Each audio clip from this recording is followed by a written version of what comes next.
Loire Sentinelle présente Habiter au bord des ondes.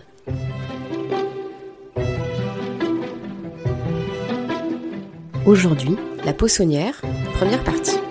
Il y a très peu d'eau dans la Loire parce que quand on est arrivé avec la grande remontée, en plein milieu du fleuve, il y avait une dame qui marchait paisiblement et elle avait de l'eau au nombril. On lui a demandé s'il fallait qu'on la ramène, elle a dit non, ça va, je me promène. La sirène de Loire. Je m'appelle Étienne Davodo, je suis auteur de bande dessinée ligérien d'origine. Je suis né tout près de la Loire. Je m'en suis jamais vraiment beaucoup éloigné. J'ai même eu quelques années de ma vie où je vivais sur une île de la Loire qui est tout près d'ici, à Saint-Jean-de-la-Croix. J'y ai dessiné mes premiers livres, mes filles y sont nées. C'est le moment où j'étais le plus près de la Loire, parce qu'au sens le plus concret du terme, l'hiver, elle était dans le jardin, quoi. Mais ceci dit, même si maintenant je m'en suis éloigné de quelques kilomètres, ça reste quelque chose qui est une part de moi. Quand j'étais môme, j'étais sur des bateaux, plutôt vers Saint-Florent-le-Vieil, un peu en aval. D'ailleurs, à l'époque, ça m'emmerdait un peu, pour tout te dire. Je m'emmerdais assez vite. Je viens d'une famille de pêcheurs, mais je ne suis pas pêcheur. Moi, je m'en fous de pêcher les poissons. Et quand j'étais môme, j'ai passé des longues heures d'inaction au milieu de la Loire avec mes pères, oncles et frangins pêcheurs. Sur le moment, je me suis emmerdé pas mal. Rétrospectivement, je me dis que c'est aussi une bonne façon de s'imprégner de ces lieux-là. C'est-à-dire quand tu es sur place, au milieu du fleuve, que tu n'as rien à foutre parce que tu pêches pas, s'incrustent en toi des choses qui vont être durables, je pense. Des sentiments de Loire, les odeurs, les ambiances, les lumières, toutes ces choses qui sont des choses importantes en final.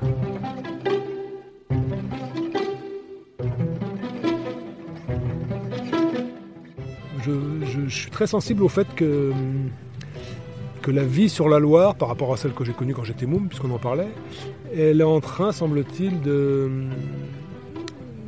connaître un vrai renouveau, même au niveau de la batellerie. Et un renouveau qui n'a rien à voir avec le folklore, avec l'ode au passé, avec tout ça. Les gens qui naviguent en ce moment, c'est des gens jeunes sur des bateaux récents. C'est des bateaux faits pour la Loire, c'est pas des bateaux faits d'après les modèles des années 30 ou 40, je sais pas. Enfin, c'est des bateaux contemporains de Loire. Et je trouve que c'est vachement intéressant de voir cette renaissance de la batellerie de Loire. Et pas seulement de la batellerie, du coup, parce que ça déborde sur beaucoup d'autres choses.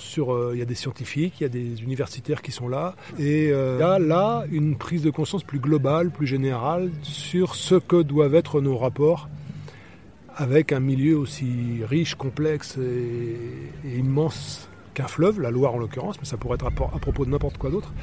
Et les travaux des Parlements de Loire, en ça, sont à mon avis une sorte de révolution au niveau de la perception qu'on a de nos relations avec ce qui nous entoure. Nos relations avec un fleuve dans son acception la plus large, son bassin versant, tous les non-humains qui y vivent, animaux, végétaux, le sable, l'eau, le sens que ça a, tout ça. Il faut remettre à plat les compteurs et reconsidérer intégralement tout ça. Donc c'est un chantier énorme.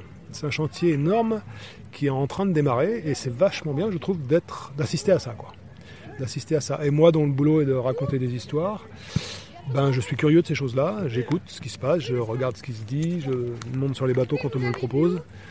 En l'occurrence, mon livre Loire qui s'apprête à sortir, il est intégralement nourri de ces questions-là. Même si c'est pas un livre documentaire ou de reportage, c'est un livre de fiction. J'ai imaginé des personnages qui vont être amenés à se dire ok, c'est chouette la Loire, mais pas seulement. C'est mieux que ça, c'est plus que ça. C'est pas juste un fleuve, c'est pas juste un décor, c'est pas juste un endroit agréable. Ça doit être pour nous quelque chose d'infiniment plus complexe dans lequel on s'intègre intégralement aussi. Alors, les bruits de feuillage en général sont des bruits extrêmement ressourçants, extrêmement tranquillisants.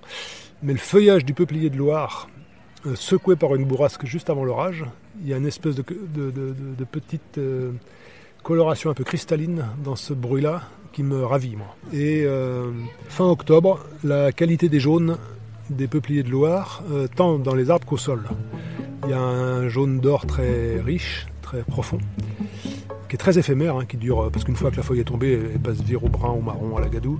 Mais tu as quelques jours où les chemins qui sont le long de la Loire sont tapissés littéralement d'or. Habiter au bord des ondes, une série réalisée par Laure Bourru et Sébastien Rochard pour le collectif Loire Sentinelle à bord de la Grande Remontée.